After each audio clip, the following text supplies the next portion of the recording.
Arkadaşlar bugün sizlerle birlikte Sonic modunu deneyeceğim. Böyle videoların devamı için videoma like atmayı ve abone olmayı unutmayın.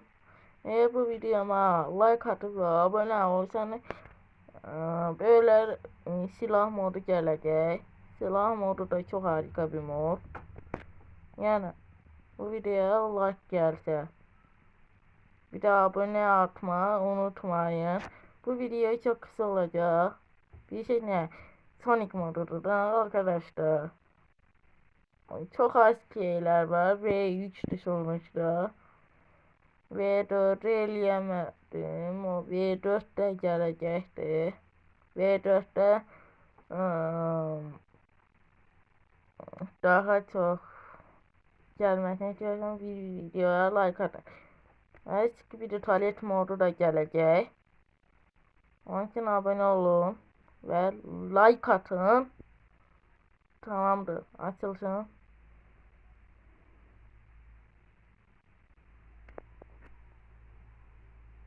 Bu arada bu telefondan oynuyoruz. Ben niye görünmezimi? Bildim. Görünmezimi? Gördüm bu. Halleliyor mi? Yoksa böyle olmaz.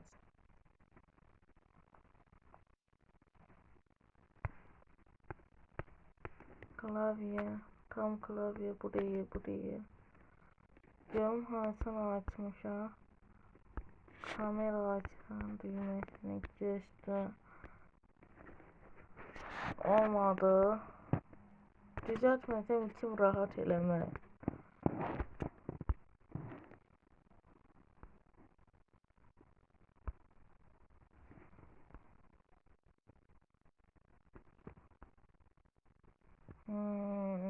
Bu da değil, karar alır. Bu da değil, oyun kumandası. Otomatik zıplama. Kumanda kontrolleri. Yaşa.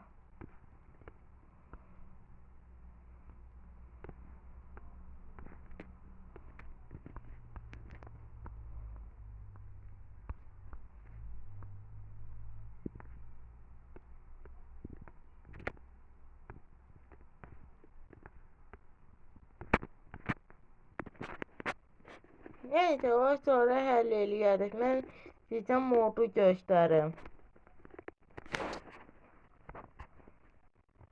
Evet.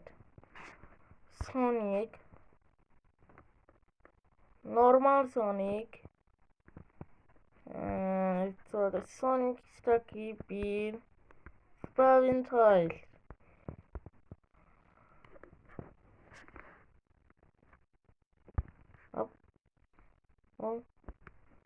Onu böyle bu devre. Bu da belədir. Buradaki belə. Bu nedir? Neyse bunları öldürək biz. Öldürək ve videomuzun sonuna gələr. Çil. Evet. Tamamdır. Evet arkadaşlar bir videonun da sonuna geliyoruz. Videoma like atmayı ve abone olmayı unutmayın. Görüşmek üzere. Bye bye. Yine görüşmek olarak bitirək video. Bye bye.